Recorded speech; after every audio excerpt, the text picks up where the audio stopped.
जय श्री कृष्णा। श्रीमद् भगवद गीता यथारूप अध्याय 4।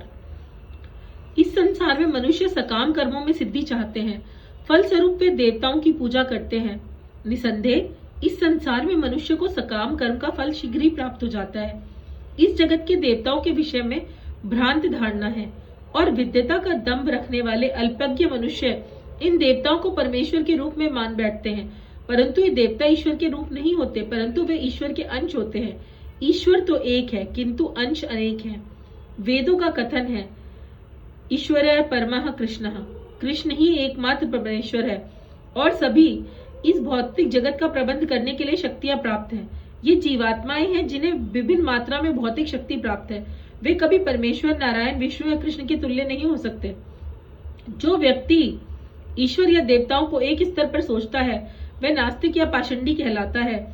यहाँ तक कि ब्रह्मा और शिवजी जैसे बड़े बड़े देवता भी परमेश्वर की समता नहीं कर सकते। वास्तव में ब्रह्मा और शिव जैसे देवताओं द्वारा भगवान की पूजा की जाती है, तो भी आश्चर्य की बात है कि अनेक मूर्ख लोग नेताओं की पूजा कर उन्हें अवतार मान लेते हैं।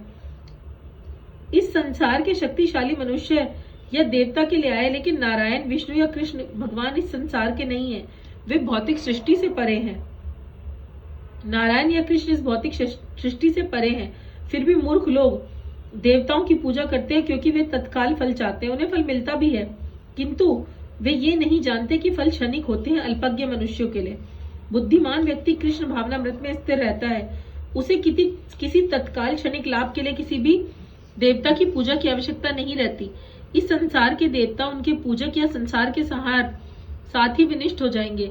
देवताओं के वरदान भी भौतिक या क्षणिक होते हैं। इस भौतिक या संसारिक इन निवासी जिनमें देवता व उनके पूजक सम्मिलित हैं, विराट सागर में बुलबुलों के समान है।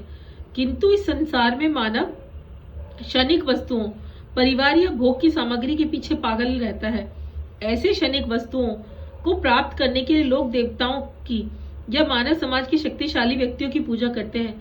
यदि कोई व्यक्ति किसी राजनीतिक नेता की पूजा करके सरकार में मंत्री पद प्राप्त कर लेता है, तो वह सोचता है कि उसने महान वरदान प्राप्त कर लिया है। इसलिए सभी व्यक्ति तथाकथित नेताओं को साष्टांग प्रणाम करते हैं, जिससे वे क्षणिक वरदान प्राप्त कर सके और सचमुच उन्हें ऐसी वस्तुएं मिल भी जाती हैं। ऐसे मूर्ख व्यक्ति इस संसार के कष्टों के स्थायी निवारण के लिए कृष्ण भावनामृत में अभिरुचि नहीं दिखाते।